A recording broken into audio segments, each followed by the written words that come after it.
Tittle, The Psychology of Beauty, Why We See Beauty Differently. What makes something beautiful? Is beauty a universal truth? Or is it simply a story our minds create? Welcome to today's episode of Naked Philosophy, where we strip away assumptions and explore the hidden psychology behind the human experience. Beauty surrounds us every day. We admire a sunset, a painting, a face, a flower, or even an old tree shaped by time.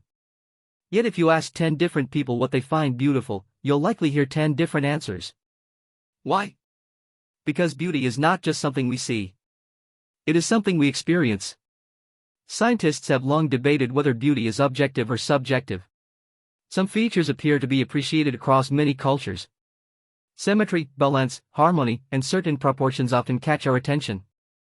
Our brains seem naturally drawn to patterns that suggest health, stability, and order. But biology is only part of the story. Culture quietly reshapes our definition of beauty. Centuries ago, fuller bodies were considered symbols of wealth and health. In other eras, thinness became fashionable. Some cultures value pale skin, while others admire deeply tanned complexions. Hairstyles, clothing, body shapes, even facial features rise and fall with changing trends. If beauty were fixed, these standards would never change. Yet they constantly do. This reveals something important. Much of what we call beauty is learned.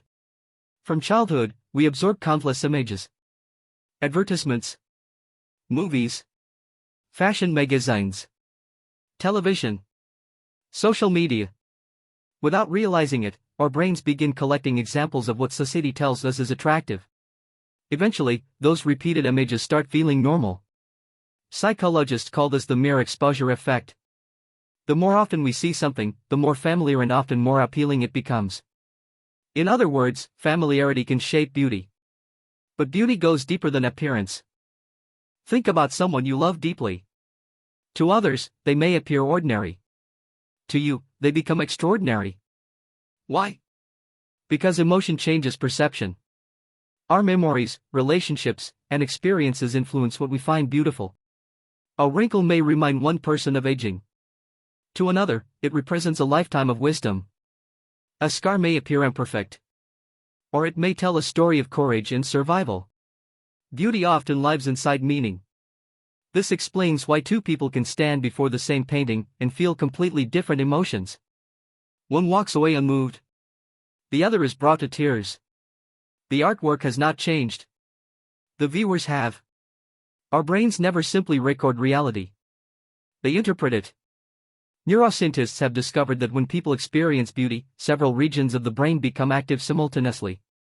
Areas involved in emotion, memory, reward, and decision-making all begin communicating with one another. Beauty is not processed like mathematics. It is felt. Perhaps that is why beauty can surprise us.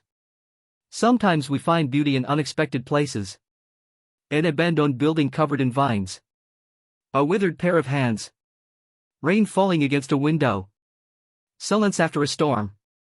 These moments don't fit traditional standards of attractiveness. Yet they move us deeply. Artists have understood this for centuries. Many great works of art avoid perfect faces or ideal bodies. Instead, they reveal authentic emotion. Joy. Loss. Hope. Loneliness. Because genuine human experience often feels more beautiful than flawless appearance. Modern society, however, often encourages a different message. We are surrounded by carefully edited photographs. Filters smooth skin. Apps reshape faces.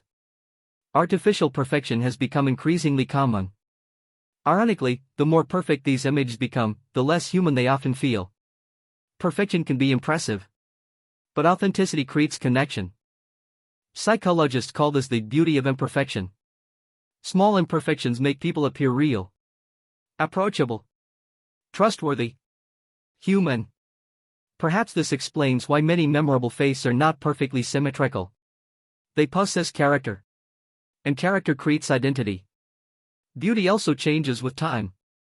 The things that impressed us as teenagers may no longer impress us decades later. As we mature, many people begin appreciating qualities that cannot be photographed. Kindness. Wisdom. Humility. Compassion. Resilience. These forms of beauty grow stronger with age rather than weaker. Maybe true beauty has never been about appearance alone. Maybe beauty is the feeling created when something reflects truth. A genuine smile. An honest conversation. A painting filled with emotion. A piece of music that gives us chills. A person who remains kind despite hardship. These moments remind us that beauty is not simply something our eyes discover. It is something our minds recognize. And our hearts remember. So perhaps the real question is not, what is beautiful? But rather, what allows us to see beauty at all? Because when we change the way we look at the world itself begins to change. Thank you for joining me for this episode of Naked Philosophy.